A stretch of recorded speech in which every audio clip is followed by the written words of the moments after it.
Bago tayo magsimula, shoutout nga pala kay Jessram De Luna. Episode kung saan makikita nating nag-uusap ang Baron at si Javier, na kung saan sinasabi ni Javier na isang linggo mula sa araw na ito ay ang kanilang pag-alis papunta sa Crimo, na kung saan 10 tao lamang sila na kasamang aalis, at dito ay sinabi ni Javier na huwag mag-alala ang Baron dahil babantayan nitong mabuti ang kanyang Master Lloyd. Sinabi ng Baron kay Javier na mula nung pumunta ang knight ni Viscount Lacona para i-blackmail ito para ibigay ang kalahati ng Meret's wetlands, ay sinabi nito na kung dati ay takot na takot ito at madali lang niya itong ibibigay, pero mula nang makita niya si Lloyd at ang effort ng kanilang mga villagers ay nakakuha ito ng lakas ng loob. Sinabi rin ito na siya ay laging nag-aalinlangan at walang kakayahan bilang isang pinuno, pero sinabi ni Javier dito na ito ang pinakamabait na tao na nakilala niya higit pa sa iba. Ngumiti at nagpasalamat naman ang Baron dahil sa sinabi ni Javier. Pero sinabi nito di niya masasabi na siya ay isang magaling na pinuno dahil lang doon, dahil ang tunay na pinuno ay may prinsipyo at handang gawin lahat na katulad ng ginagawa ni Lloyd, pero sa isip ni Javier na pera lang ang prinsipyo ni Lloyd, pero hindi niya dapat isipin yun, at napatanong ito sa sarili kung talaga bang mali ang maghangad ng pera. Sa ngayon ay di nito alam kung ano ang sagot sa kanyang tanong. Matapos nito ay sinabi ng Baron sa kanya na hindi na mission ni Javier ang bantayan si Lloyd. Sa halip ay hiniling nito na protektahan si Lloyd na tagapagmana ng kanilang lupain. Malugod naman itong tinanggap ni Javier. Matapos nito ay naalala ni Javier nung siya ay bata pa, kung saan tinatanong ito ng Baron kung anong gusto nito paglaki. Bagamat nahihiya ay sumagot ito na gusto nito maging isang knight na magpoprotekta sa kanyang pinuno, na ikinatuwa naman ni Baron at sinabi dito na sigurado ito na magiging malakas na knights sa buong mundo, at binigyan nito ng Baron ng espada na gawa sa kahoy, pero ang batang Lloyd ay pinagtatawanan ito at tinatawag na ampon, at pagkatapos ay sinira nito ang bigay ng Baron na espada kay Javier. Balik sa kasalukuyan, kung saan makikita na natutulog ang dalawa, nang biglang may isang tao na tangkang aatake kay Lloyd. Galit na galit ito na sinasabing kasalanan ni Lloyd lahat. At inatake nito si Lloyd. Ngunit biglang nagising si Javier na to the rescue sa natutulog na Lloyd. Hanggang sa magising ang tulo laway na si Lloyd. At dito makikitang nahuli ito ni Javier at lumalabas na ang taong umatake ay ang kanang betlog ni Visconde Lacona. Kinabukasan habang sila ay nasa kanilang proyekto na ginagawa, ay pinaaalalahanan ni Lloyd ang kanyang mga trabahador at sinabi na ang pinaka-importanteng bagay ay ang kanilang kaligtasan muna. At maya-maya ay dumating si Javier para ibalita na ang nahuling kanang betlog ni Lacona ay naibalik na sa kanilang lugar.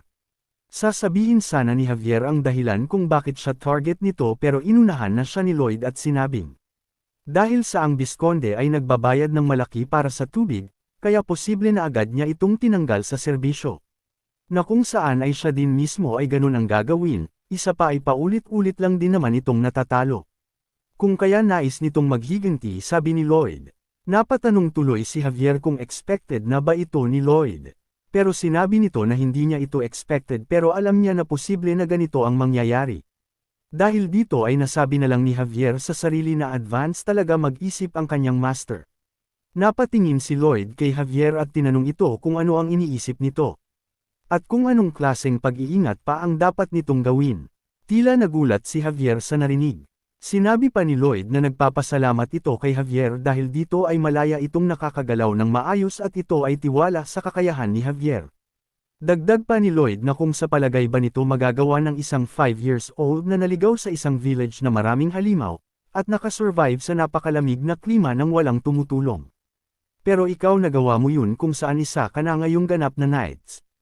Tila naantig ang puso ni Javier sa mga sinabi ng ating bida dahilan para di ito makapagsalita. Na tila ikinainis naman ng ating bida. Gayunpaman ay nagpatuloy sa pagtaas ang approval rating nito mula kay Javier. Na kung saan mayroon na itong 1,675 RP. Pagkatapos ng kanilang proyekto na para sa patubig ay nagpunta na sila sa Crimo. Habang sila ay naglalakbay, makikitang natutulog ang ating bida sa likod ni Javier habang nakasakay sa kabayo. Nang biglang sinikwat ito ng balikat ni Javier para magising. Matapos nito ay nagtalo ang dalawa at sinabi ni Lloyd na turuan ito ni Javier kung paano mang-abayo. Pero tinanggihan ito ni Javier. Pero kalaunan ay tinuruan niya pa rin ito. Dahil sa mga nagiging achievement ng ating bida ay patuloy sa pagtaas ang RP nito dahil sa pagtaas ng kanyang reputasyon at pakonti-konti na itong nakikilala sa kanilang kontinente. Kasalukuyang RP nito ay 2,275. Dahil dito ay masaya ang ating bida. Patuloy sa paglalakbay ang ating mga bida, hanggang sa marating nila ang bayan ng Cremo, pagdating ay sinalubong sila ni Cremo. At agad naman na tumugon dito ang dalawa. Sinabi ni Count Cremo na naririnig nito na ito ay sobrang talented na builder at di ito makapaniwala dahil sa napakamaharlika nitong itsura.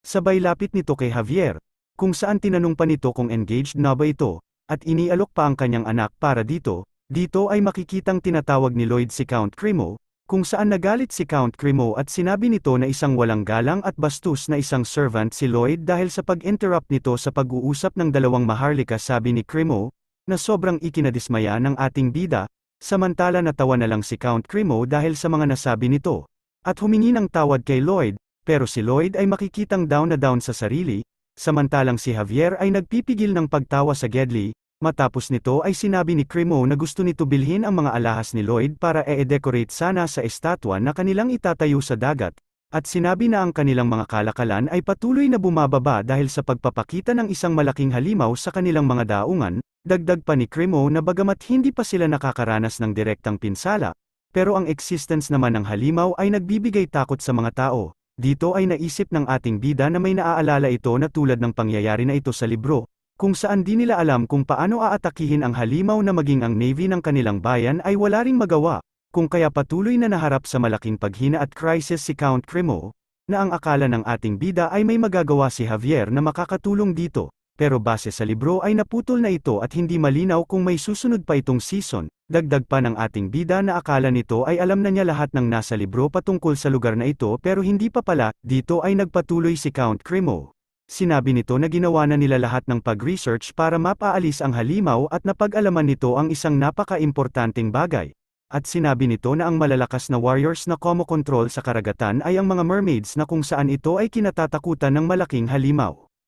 Kung kaya sinabi nito na iniisip nito na ang malaking halimaw ay matatakot kung makakakita ito ng mermaids. Kung kaya nais nitong mag-build ng isang estatwa ng mermaids. Pero sinabi nito na suko na ito dahil sa di nila kaya gawin iyon. Dito ay tila napaisip ang ating bida. Sinabi ni Cremo na wala na itong pakialam sa paggawa ng estatwa na iyon, pero ganun pa man sinabi nito na bibilhin pa rin ito ang mga alahas ng ating bida. Pero sinabi ni Lloyd dito na wag itong mawalan ng pag-asa. At sinabi na igagawa niya ito ng estatwa na gusto nito. Matapos ng pag-uusap ni Cremo at ng ating bida ay nagtungo na ito sa karagatan para mag-survey sa lugar ng kanilang pagtatayuan ng estatwa. Habang ginaw na ginaw si Lloyd ay makikitang nakangiti si Javier. At sinabing natutuwa ito na nakikitang nahihirapan si Lloyd. Na makikitang mukhang bad trip na ang ating bida. Samantala sinabi ni Javier na di nito maisip kung papaano gagawin ni Lloyd na makapag-build ng estatwa.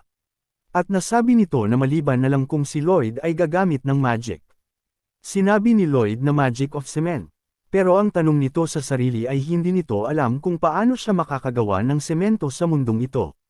Samantala habang sila ay nasa daungan ay may lumapit na magandang dilag at nagtanong kung ito ba si Lloyd Frontera.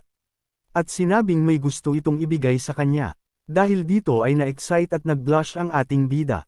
Nagpakilala ang magandang dilag bilang Christine at sinabi na ito ang anak ni Count Cremo.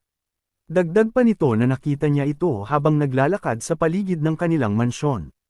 At dito ay nahihiyang sinabi na Master Lloyd, na tila nagpakaba sa ating bida. Sabay iniabot ang sulat nito. Pero kay Javier pala nito inaabot ang sulat. Kawawang Lloyd, mas mukha pa kasing alalay kesa kay Javier. Kaya nasabi na lang ni Lloyd sa sarili na ayos lang iyon. Kinuha naman ni Javier ang sulat na pasimpleng tumingin kay Lloyd sabay itago nito sa loob ng kanyang damit. Tuwang-tuwa naman ang dalagita na tinanggap ang kanyang sulat. Subalit ang ating bida ay makikitang naiinis. Dahil sa tila walang nangyari para kay Javier. At dito ay mas lalo pa nitong inasar si Lloyd at sinabing hindi pa ba ito nakakatanggap ng isang love letter. Kagat labi na nagagalit at naiingit si Lloyd. Habang sinabi naman ni Javier na di nito alam kung ano ang kanyang sasabihin para sa Master sa halip ay sinabi nito na lakasan mo lang ang loob mo Master. Dahil dito mangyak-ngiyak ang ating bida. Habang gumagawa ng layout para sa kanyang i-construct makikita ang mukha ng ating bida nagigil habang sinasabi sa sarili na hindi ito nagseselos, at sinabing yayaman ito, at kikita ng maraming pera, Nang biglang tawagin ito ni Count Cremo, paglingon ni Lloyd ay napatanong si Cremo kung anong meron bakit ganito ang itsura ni Lloyd, dahil dito biglang amo ang mukha ng ating bida sabay lapit kay Cremo. Sinabi ni Cremo na nagulat ito dahil sa mga mata nito na tila gustong pumatay, humingi naman ng paumanhin si Lloyd at sinabing focus lang ito sa kanyang trabaho. Dito ay sinabi ni Count Cremo na nakuha na nito ang mga materials na kakailanganin ni Lloyd maliban sa abo na nanggagaling sa bulkan. Pero mukhang isang napakalaking problema neto dahil yun ay isa sa pinakamahalagang ingredient sa paggawa ng semento, sabi ni Lloyd. Hindi naman posible ang pagkuha nito pero kailangan pa nilang magpunta sa bulkan mismo na kung saan halos kalahating taon ang magugugol na panahon papunta dito, sabi ni Count Cremo. Dahil dito ay sinabi ni Lloyd na wag itong mag-alala dahil siguradong makakahanap naman ito ng ibang paraan. Matapos nito ay patuloy sa paggawa ng sample si Lloyd, kung saan umabot na sa 129 ay palpak pa rin ang kanyang nagagawa. Tila nawawala na ng pag-asa ang ating bida, na kung saan pati ang mga alaga nito ay nag-aalala na para sa kanya, kung kaya niyakap ito ni Pudong at tila niyaya itong maglakad sa labas. Ganun din si Hamang at Bangol, pero dahil sa stress na ang ating bida ay nagalit ito at sumigaw na busy ito, nang biglang may naalala itong isang aso, na kung saan ang asong ito ay kanyang alaga sa tunay na mundo na namatay, na labis na nagpalungkot sa kanya. Dahil dito niyakap niya ang kanyang mga summon, at sila ay naglakad-lakad sa labas ng palasyo. Habang naglalakad ay nasabi nito na napakasama nitong tao, dahil sa nagiging maayos naman ang lahat pero itinuturing lang nitong machine ang kanyang mga summon, dagdag pa nito na ito ang pinakasyungang tao sa mundo kung kaya marami itong pinagsisisihan. At dito ay nagpasalamat ito sa kanyang mga summon, dahil dito ay itinuturing na rin ito bilang isang kapamilya ng kanyang mga alaga, at dahil dito ay nagkaroon ito ng mga bagong upgrade para sa kanyang mga summon. Hindi makapaniwala si Lloyd sa unexpected na mga bonus na natanggap. Dahil dito si Bangol na gustong magkaroon ng bagong skill ay pinagbigyan niya ito. Pagka-upgrade kay Bangol ay nagliwanag at ito ay nag-level up. Maging ang mga skill nito ay nagsitaasan din. At dito ay nakapag-acquire ito ng bagong skill, ang Volcanic Mana Blast, na lubos na ikinamangha ng ating bida. Bell pagkatapos mo na mag-subscribe.